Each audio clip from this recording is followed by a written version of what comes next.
Binomial theorem के सिलसिले में ये हमारी 5वीं वीडियो है। इसमें टोटल नंबर ऑफ टर्म्स हम इस पर बात कर लेते हैं। कुछ एमसीक्यूज इसके कर लेते हैं कि हमारे पास a plus B power n की एक्सपेंशन में नंबर ऑफ टर्म्स कितने आते हैं। ये तो मैं आपको बता चुका था कि a plus B power n में n प्लस 1 टर्म्स होते हैं, लेकिन हर क्वेश्चन में ऐसा नहीं होता। इतनी आसानी से आप मालूम नहीं कर सकते। मैं आपको एग्जांपल्स देता हूँ। सपोज करिए हमारे पास इस तरह से है कि 1 प्लस एक्स पावर 15 आ गया और आपसे पूछा जाए कि इसमें नंबर ऑफ टर्म्स कितने हैं, तो ये बहुत ही आसान बात है। चूंकि ये a plus B power n की शक्ल का है, तो इसमें जो नंबर ऑफ टर्म्स होंगे वो होंगे n प्लस 1। तो n प्लस 1 का मतलब कि 15 प्लस 1 टर्म्स इसमें होंगे जो कि इक्वल हो जाएंगे 16 के। लेकिन अगर मैं इसको चेंज कर दूं, आपसे ये कहूं कि 1 plus 2x plus X square power 14, इसमें कितने नंबर ऑफ टर्म्स है, या इसको भी 15 ही मान लेते हैं, तो मैं आपसे पूछूं कि इसमें कितने नंबर ऑफ टर्म्स है, तो आप शायद फिर से इसको देखकर कहो कि यार इसमें तो 15 पावर है तो इसमें भी नंबर ऑफ टर्म्स 16 होंगे। लेकिन ऐसा नहीं होगा। उसकी वजह यह है कि ये 1 plus 2x plus X square जो है ये a square plus 2ab plus B square के फार्मूले से 1 प्लस एक्स होल स्क्वायर के बराबर होगा, होल पावर 15, क्योंकि इसमें x पर स्क्वायर है। यहाँ पर x पावर 1 था, तो इसको हम ऐसे लिख सकते हैं कि 1 प्लस एक्स पावर 30। तो अब अगर आप इसको देखें तो इसमें नंबर ऑफ टर्म्स कितने होंगे, 30 प्लस 1, इसमें 31 टर्म होंगे, 30 इसमें 16 टर्म्स नहीं होंगे। तो इस बात का आपने ख्याल रखना है। अब नेक्स्ट ये है कि 1 plus 3x plus 3x square plus X cube whole power 15, और मैं आपसे पूछूं कि इसमें नंबर ऑफ टर्म्स कितने होंगे, तो इसके लिए भी इसको सिंप्लीफाई करना जरूरी है, क्योंकि इसमें एक्स स्क्वायर और एक्स क्यूब भी आया है। तो इसको हम ऐसे लिख सकते हैं कि 1 cube plus X cube a cube plus B cube plus 3a square भी हो जाएगा, ठीक है, और 3a बी स्क्वायर हो जाएगा, ठीक है। तो इस तरह इसको हम लिख सकते हैं, और होल पावर 15 ये टर्म हो गया 1 क्यूब, ठीक है, ये इसी तरह x क्यूब हो गया, 3x ये वाला टर्म है और 3x स्क्वायर ये टर्म। तो इसका मतलब कि इसको मैं लिख सकता हूँ a plus B whole cube, 1 plus X whole cube इसको लिखा जा सकता है, ठीक है। तो इसका मतलब कि 1 प्लस एक्स पावर 45 हो जाएगा। तो इसमें नंबर ऑफ टर्म्स कितने हैं, नंबर ऑफ टर्म्स इसमें हो जाएंगे 45 प्लस 1 46 नंबर ऑफ टर्म्स होंगे इसमें। तो इस तरह आप लोगों ने ख्याल रखना है, डायरेक्ट सिर्फ इसको देखकर नहीं कहना कि इसमें 16 टर्म्स आएंगे, बल्कि आपने इसके पावर्स का भी ख्याल रखना है। अब नेक्स्ट जो एक्सप्रेशन है वो है कि 1 plus 2x plus 3x square plus X cube whole power 15। तो इसमें अगर आपसे नंबर ऑफ टर्म्स का पूछा जाए, तो अब की बार तो मैं a प्लस बी क्यूब का फार्मूला भी नहीं बना सकता, उसकी तरह नहीं है, 1 प्लस 2x है। तो इस तरह के क्वेश्चन में फिर क्या किया जाए जिसमें अगर फार्मूला भी नहीं बन रहा और x के कोई और पावर्स आए हो, स्क्वायर आया हो, क्यूब या कोई और पावर, तो इस केस में आपने क्या करना होता है, मैं आपको इसका एक ट्रिक बता रहा हूँ। ये 1 जो है इसको हम x पावर 0, आपने सबसे कम पावर देखना होगा x का, ठीक है। तो सबसे कम पावर इसमें x पावर 0 हो गया, और इस पर 15 पावर लिया भी जाए तो ये आपको x पावर 0 देगा। तो सबसे कम पावर x पावर 0 हो गया, और इसमें सबसे बड़ा पावर क्या होगा, x क्यूब है, तो x क्यूब पर 15 पावर लो तो वो x पावर 45 होगा। तो आपने इन दोनों के दरमियान के डिफरेंस को देखना है कि इसमें कितना डिफरेंस है। तो 0 और 45 के दरमियान कितना डिफरेंस है, 45 डिफरेंस है। तो इसका मतलब ये बना कि इसमें आपके पास नंबर ऑफ टर्म्स कितने होंगे, इतने ही जितना इसका डिफरेंस होगा उससे एक ज्यादा। तो इसमें मैं लिखूंगा कि नंबर ऑफ टर्म्स जो हमारे पास होंगे वो होंगे 45 प्लस 1 इज इक्वल टू 46, ठीक है। इसी पर एक और एग्जांपल मैं आपको दे रहा हूं कि हमारे पास है कि अगर x minus 3x square plus 4x cube whole power 15 आ गया, सही। तो ये भी इसी तरह का क्वेश्चन है, फिर भी कोई फार्मूला वगैरह इसमें नहीं बन रहा। तो इसमें हमने क्या करना है, यही तरीका दोबारा से मैं रिपीट कर रहा हूँ, आप गौर से सुने कि x का सबसे कम पावर लेना है जो कि यहाँ पर x पावर 1 है, और इस पर ये होल पावर भी लेना है हमने। तो ये x पावर 15 बना, और सबसे ज्यादा पावर लेना है, तो सबसे ज्यादा पावर x क्यूब हो गया ना, नंबर्स को इग्नोर करें तो x क्यूब का 15 पावर ले लो तो वो x पावर 45 बन जाएगा। तो इस 15 से 45 के दरमियान में कितने टर्म्स है, इसके दरमियान में टर्म्स हमारे पास हो जाएंगे 30 टर्म्स हो जाएंगे ना, 15 और 45 के दरमियान 30 हो गए, लेकिन इससे एक ज्यादा, जिस तरह यहाँ पर 0 और 45 के दरमियान 45 टर्म्स थे, उससे हमने एक ज्यादा लिए, जिस तरह वो n प्लस 1 वाली बात थी। तो यहाँ पर भी नंबर ऑफ टर्म्स जो हमारे पास होंगे वो क्या हो जाएंगे, 30 प्लस 1। तो 30 प्लस 1 से कितने टर्म्स आ जाएंगे, 31। अब नेक्स्ट एक्सप्रेशन है कि 1 plus X square minus X power 4 whole power 10 है। तो अगेन वही काम करना है, हमने इसमें नंबर ऑफ टर्म्स का पता लगाना है। तो सबसे कम पावर तो 1 है, मतलब x पावर 0, सबसे कम पावर x पावर 0, इस पर 10 पावर लिया भी जाए तो वो x पावर 0 हो जाएगा। और सबसे ज्यादा पावर क्या होगा, x पावर 4 पावर 10 से हमारे पास आ जाएगा x पावर 40। तो इन दोनों के दरमियान कितना डिफरेंस इसमें कितना है, इसमें 40 डिफरेंस है। तो इसका ये मतलब बनेगा कि हमारे पास 40 टर्म्स हो जाएंगे और 40 प्लस 1 मतलब 41 टर्म्स होंगे। नहीं, इस केस में ऐसा नहीं होगा। क्यों? वजह उसकी क्या है? पिछले क्वेश्चन में तो हमने ऐसे ही किया था, पिछले 2 क्वेश्चन में। इसमें ऐसा इसलिए नहीं है कि उसमें आप देखिए उसमें सीक्वेंस में थे, एक क्वेश्चन में x था तो फिर x स्क्वायर था फिर x क्यूब था, इस तरह थे।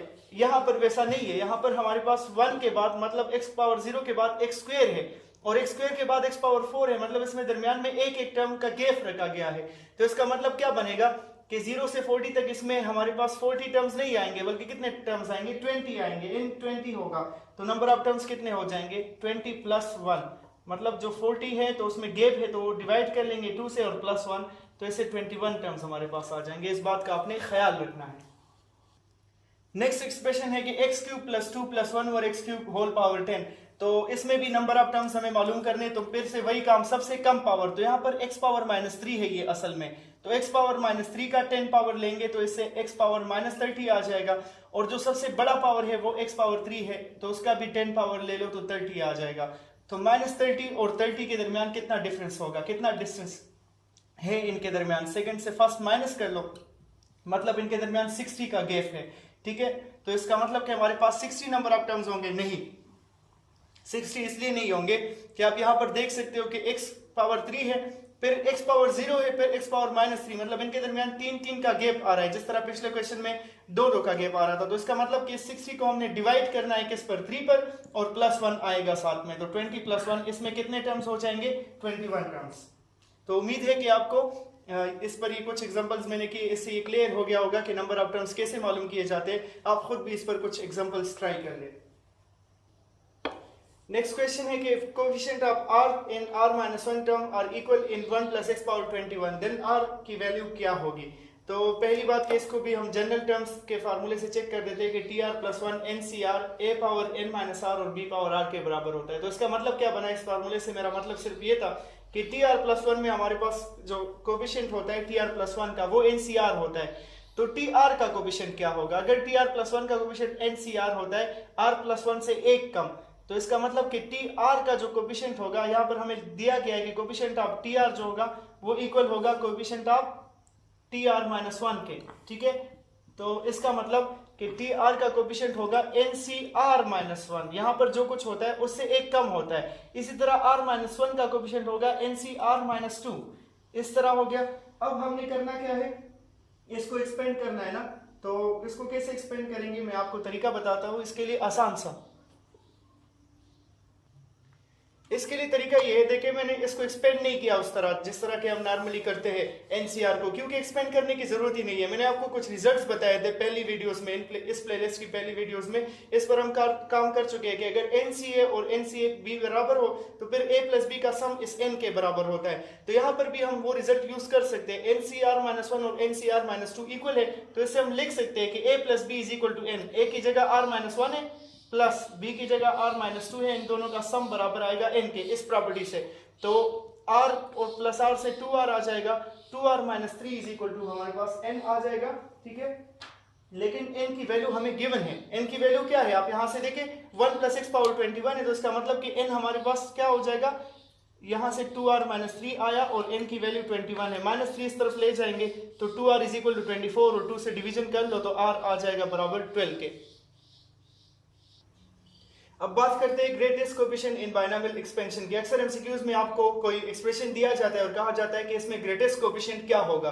तो याद रखिए इसके लिए एक रिजल्ट है कि कोएफिशिएंट ऑफ मिडिल टर्म, जो हमारे पास मिडिल टर्म होता है ना, coefficient of middle term is the greatest. ठीक है, जो मिडिल टर्म का कोएफिशिएंट होता है एक्सपेंशन में, तो वो हमारे पास ग्रेटेस्ट बायनॉमियल कोएफिशिएंट या मैक्सिमम बायनॉमियल कोएफिशिएंट होता है। ठीक है, तो यहाँ पर ये बात भी याद रखने की, अगर आपको याद हो n इवन होता था तो नंबर ऑफ टर्म्स 8 होते थे, उसमें फिर एक सिर्फ मिडिल टर्म आता था जो कि बराबर होता था tn/2 प्लस 1 के। इसी तरह जब n 8 होता था तो हमारे पास नंबर ऑफ टर्म्स इवन और 2 मिडिल टर्म्स आते, जिनमें से एक tn प्लस 1/2 था और दूसरा था tn प्लस 3 डिवाइड बाई 2। ठीक है, तो ये तो मिडिल टर्म्स की बात हो गई। तो इनके कोएफिशिएंट क्या होंगे?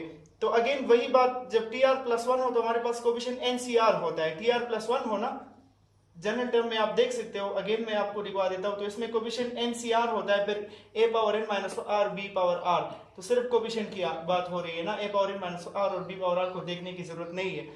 तो tr+1 का कोफिशिएंट अगर NCR हो, मतलब यहाँ पर जो कुछ हो उससे एक कम, तो tn/2+1 का कोफिशिएंट क्या होगा, इसका कोफिशिएंट होगा NCn/2 होगा, ठीक है, NCn/2, मतलब इस तरह से इसका कोफिशिएंट हम लिखेंगे। उसकी वजह क्या है, क्योंकि n/2+1 से एक कम होगा, तो इसको a से लिखा जा सकता है, या इस तरह भी कि NCn/2, जिस तरह आपको ठीक लगे।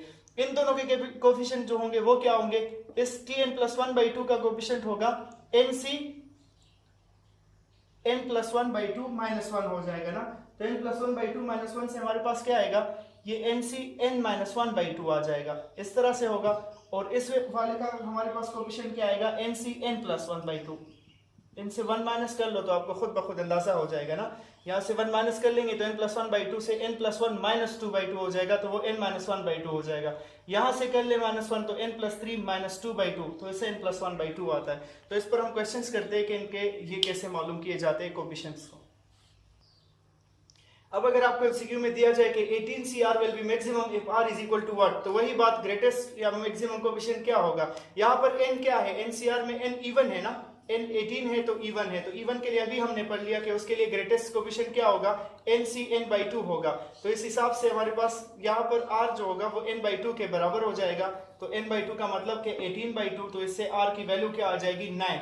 अब अगर मैं आपसे कहूँ कि भाई ये बताए कि 19CR विल बी मैक्सिमम, ये कब मैक्सिमम होगा, अब मैंने n को क्या कर दिया, उसको 8 कर दिया।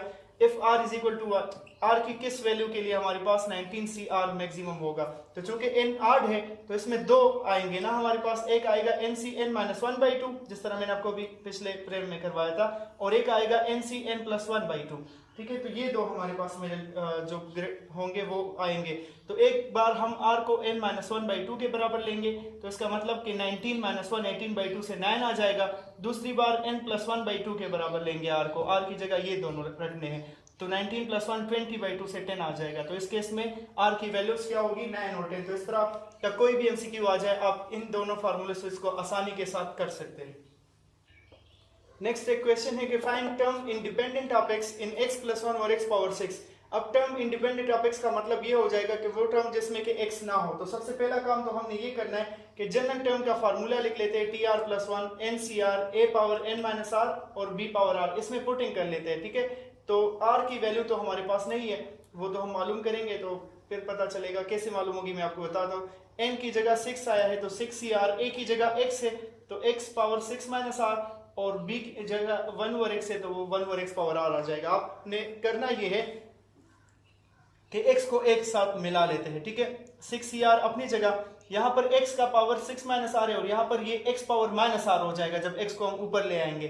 तो इसको मैं लिख सकता हूँ x पावर 6 - r, ठीक है। तो -r से हम ये भी लिख सकते हैं कि 6 - 2r। अब ये बात हो गई। तो हमें टर्म इंडिपेंडेंट ऑफ x मालूम करना था इस एक्सप्रेशन में, कि जिसमें से x ना हो, सिर्फ कोफिशिएंट हो वो उसका x पावर 0 का कोफिशिएंट, मतलब कोई नंबर हो।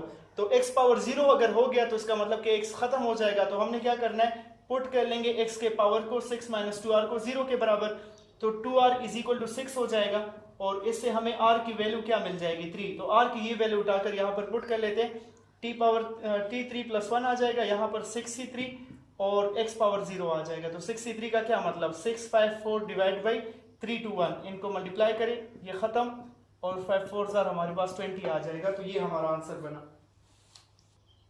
अगर वीडियो अच्छी लगी हो तो लाइक और शेयर जरूर करें, चैनल को